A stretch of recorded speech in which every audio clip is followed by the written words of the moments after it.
namenjamo našim najmlajšim in sicer dojenčkom. In ker smo mi precej aktivna družinica, veliko izletikujemo, smo se odločili, da v tem videu povežemo izlete, dojenčke in pa hrano.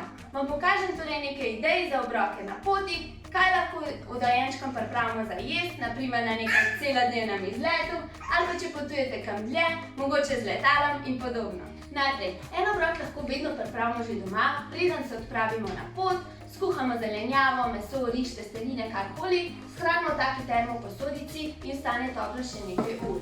Potem ena opcija je tudi, da skuhamo samo nekaj zelenjave v kosih in je taka fajn malca, sploh če so dojenčki navajeni na koščke. Potem vedno prav pride tudi kakšna banana, zdaj lahko kot samostojna malica, lahko pa jo pretlačimo skupaj z avokadom, tako dobimo tak nasiten in pa hranilen obrok. Tisti malo večjim pa lahko vmešamo še kakav in to imajo otroci res radi, prav zato, ker struktura in okus spominjata rahlo na čokoladni puding. Potem na poti lahko na hitro pripravimo tudi kakšen sadno-žitni obrok.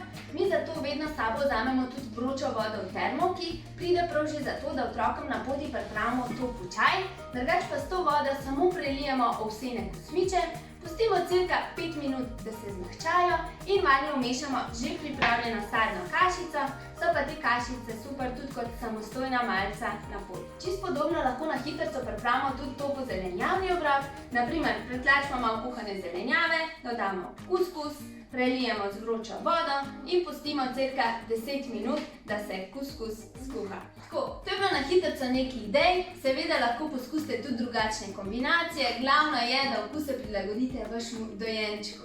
Jaz vam samo še zaželim dober tek in se vidimo naslednjič. Adijo!